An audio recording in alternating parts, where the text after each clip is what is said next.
Electoral Commission, you recently petitioned them. Yeah. And you were not too happy about the fact that, the time frame for registration was too short. You even cited an example of your own son who's turning 18 in June, who will not be given the chance to register until the next 4 years, 3 years. Yeah.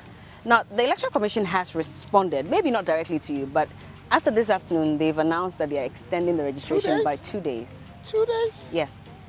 Okay, so first of all, I think that is just a sign of saying, okay, we've heard your plea, or we are responding to your petition. The 48 hours will not make any change. I mean, I think that they can still keep it on 27th June instead of 29th June. Now, here is the difference why I petitioned. Okay.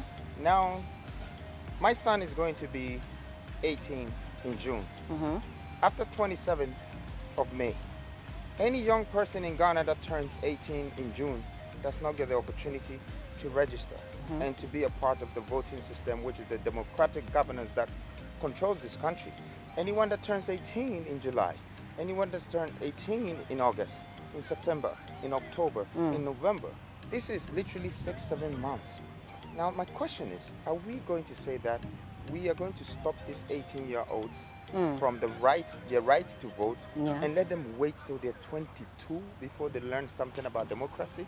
I mean, if we're doing this to our nation, imagine if when you were supposed to start kindergarten was supposed to be 5 years old, and because you didn't turn 5 in September, they said that you have to come back when you're 9 years old. I mean, how would you feel today? And can you imagine the difference of what you would have missed learning about something that empowers everything around you? The future of our lives is not just going to be the degrees that we're going to acquire from school, neither the friends that we have, but also the leaders that are going to lead us into our future and protect us. So I think it's important that we consider, really educating people about democracy. And in this case, we're missing the point. So you think that it should be an all-year affair? Well, when I checked England, it's an all-year affair until it's a week or 2 weeks before election. When you check America, it's the same. Even Nigeria, that we probably say that, oh, these guys are wild and they're this, they have 4 or 5 months. But don't they have a more advanced system to check the errors? And I'm saying that because, look at first day, second day of voters registration. We had issues with our BVR and BVDs. There was, intermittent power outages. We didn't have the generators to even manage the situation. It's because we changed the system.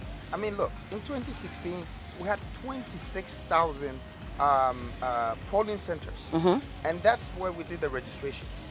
By 2020, we couldn't use the 26,000 anymore, so we had to increase it to 33,000. That 33,000, if you average the population of this country, which is 33 million, it means 1,000 per poll. Okay?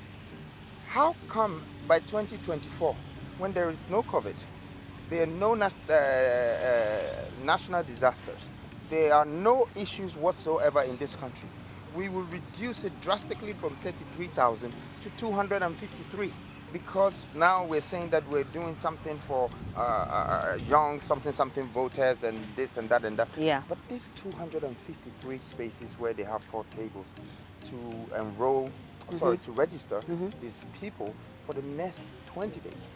20 days. Well, now 22. Well, 22 days. So obviously you do the maths, right? It takes about 15 to 20 minutes to register one person. That is if the lights and everything is on. Okay? So in an hour, you can register 3 people. Okay?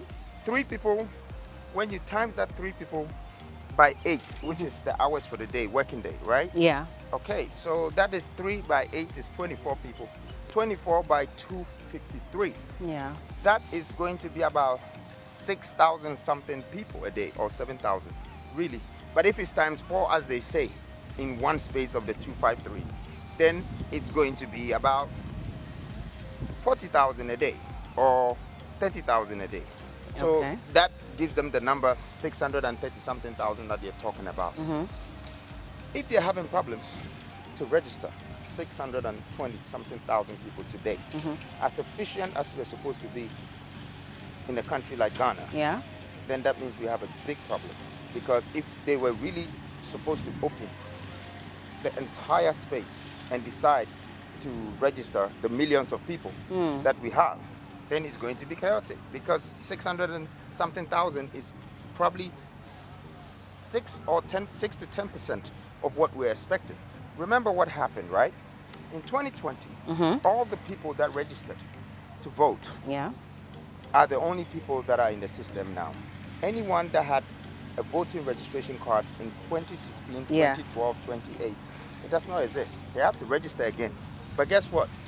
You only have one day to do that, which is the 30th of May.